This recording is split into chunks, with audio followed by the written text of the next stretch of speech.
Бүкіл біздің жаш вақытта бик матур мында халық жыйлай балык туталар мында килип.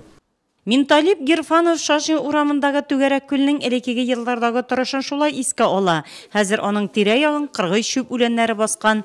Өмәдә трак милекчеләре ширкәтләре рәисләре 9нчы мәктәп укучылары бергәләп яр буен чистартты. Җыелган шүп чарларны шәһәрдән читкә чыгару өчен трактор куелган иде. Планлаштырдык менә бу бөтен куакларны шүп шарны чистартып, моннан чыгарып бетерергә дип, Алла теләсә. Шулай дип уйладык. Шулай булыр да. Чөнки бүген менә укучылар да килде мәктәптән. Шуңа күрә кеше карарлык, кеше жал итәрлек урын жасыйсы килә безнең. Bütün Россия экологик Яшел Россия акциясына нурлатлылар теләп кушылды. Шәһәр оешмалары, предприятиеләре, учреждениеләре, хезмәткәрләре кулларына эш кораллары алып өмәгә чыкты. Чарада 400-гә якын кеше катнашты. Шәһәрнең 9нчы мәктәп укучылары да Шашин урамындагы күл буйларын чистартуда зур тырышлык куйды.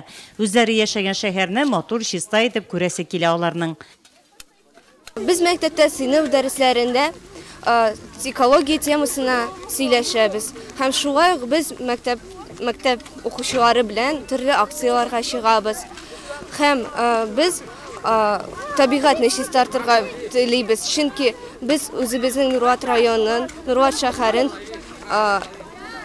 матур һәм чиста күрәсебез килә. Нурлат телевидениесе дә әлеге акциядан читтә калмады. Өмәдә катнашучыларның тырышып эшләвен күреп машина йөртүчебез Фәнис Әбделманов та кулына эш коралы алды. Күңелем түзмәр, шул балаларга карап, минем дә яшьчәк искә төшереп, әзрәк шушы күл тирәсен чистартырга булышып үтәсем килде ди мине. Bütün Россия экологик Яшел Россия акциясы кысаларында үткән өмәдә шәһәр читендәге юлдаш чишмәсенең дә тирә-ягы чистартылды. Шулай ук оешма, предприятие, учреждениеләр үз һәм якын тирәдәге территорияләрдә чистарту эшләре башкарды.